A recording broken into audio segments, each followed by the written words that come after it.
Dobar dan i pozdrav iz Manile. Kao što ste verovatno već čuli, rano jutros, odnosno ovde tokom noći, Boriša Simanić je hitno operisan nakon utakmice sa Južnim Sudanom zbog teške povrede koju je zadobio. Pričali smo baš sinoć u podcastu, spomenuli taj moment, spomenuli takođe da su sudije gledale snimak da bi procenili, pošto nije bio ni sviran prekršaj u tom trenutku, a on je dobio jak udarac laktom, previjao se od bolova, odnosno presavijao se od bolova. Sudije su gledale snimak, procenili da nije bilo faula, što je naravno nama potpuno neverovatno. Simanić se žalio na bolove i nakon izlaska iz igre, kako nam kažu iz našeg tabora, nije ništa bilo prepušteno slučaju i da kažemo velika sreća što je profesor doktor Dragan Radovanović tu sa reprezentacijom, dugogodišnji lekar naše reprezentacije, nije ništa prepustio slučaju. Odmah je Simanić otišao u bolnicu gde su urađene dodatne pretrage i konstatovano je da je hitno potrebna operacija. Profesor Radovanović je takođe prisustvovao tom operativnom zahvatu. Simanić je dobro, njegov bubreg je dobro, sve je, što se kaže, na svom mestu sačuvano i onako kako treba, ali eto, za njega naravno svetsko prvenstvo završeno.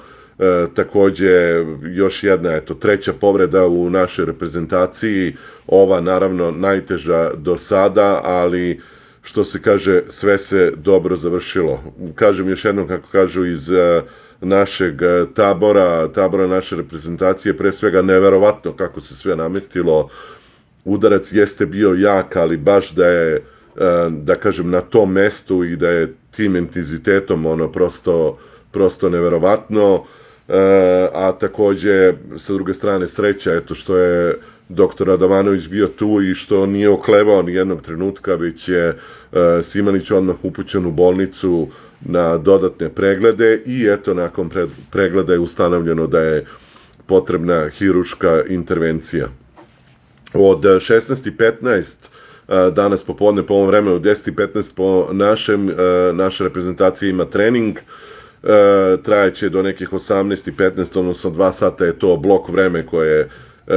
za nas određeno, pa ćemo vjerojatno tada saznati neke nove detalje u vezi te povrede i uopšte u vezi plana daljeg što se tiče Simanića, da li će on koliko dugo još biti u bolnici, da li će ostati nakon toga u Manili, da li uopšte postoji mogućnost, u zavisnosti naravno od njegovog stanja, da li postoji mogućnost da ostane u Manili zajedno sa ostatkom ekipe ili će biti vraćen u Beograd. Vidjet ćemo. Ono što je najvažnije i što je svakako pozitivno, to je da je on dobro i da je na vreme reagovano, da je odrađen taj hiruški zahvat kojim je, da kažemo, otklonjena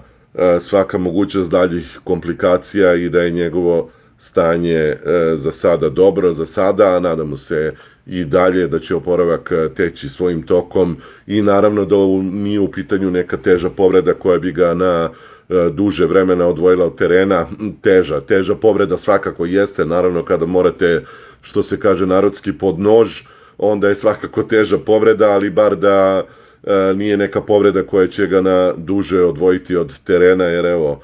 nova sezona uskoro treba da počne, nadamo se da će Simanić stati na noge posle neke rehabilitacije i da ona neće biti preterano duga,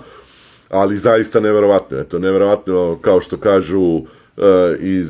iz naše reprezentacije, neverovatno da se tako pogodi baš ono lakat na to mesto, da se tako desi. Udarac jeste bio jak, ali očigledno precizan u negativnom smislu, tačno tamo gde ne treba i ostavio je, evo, kao što vidimo, teške posledice. Neverovatno je stvarno da se, eto, i treći igrač povredio, ali šta da se radi. Nastavljamo dalje, idemo dalje, spremamo se za utakmicu sa Italijanima i početak ovog drugog kruga. Naravno, još jedan igrač će nedostajati u rotaciji, ne samo za utakmice, nego i za treninge, uopšte za pripreme utakmica. Svako imao svoju minutažu, pa eto i Simanić. Sada smo ostali bez njega, ali naravno u ovom trenutku je najvažnije da je on dobro i nadamo se da se oporavlja na najbolji mogući način. U dobrim je, što se kaže, rukama i ono što je bilo hitno je već odrađeno, ostaje da se prati njegovo stanje i nadamo se da će on uskoro napustiti bolnicu, stati na noge, a kažem, evo, vidjet ćemo da li će ostati ovde u Manili ili ne. Inače, danas je ovde jako loše vreme, došao je ponovo neki kišni talas, pljuštalo je tokom noći i jutra, duvao jak vetar, onako baš nije prijatno, onako kako smo bili navikli prethodnih dana. To naravno uslovljava i ogromnu gužvu u saobraćaju, odmah se bukvalno dupliraju vremena, recimo za odlazak do ove dvorane gde naši treniraju, tako da će nam trebati preko sat vremena do tamo, ali dobro, šta da se radi, takvi su uslovi ovde, ne možemo da biramo i naravno ići ćemo tamo da vidimo šta se novo dešava u taboru naše reprezentacije i da čujemo najnovije vesti kako o Simaniću, tako i o drugoj dvojici povređenih igrača koje očekujemo, nadamo se već protiv Italije, ako ne, onda eto da čujemo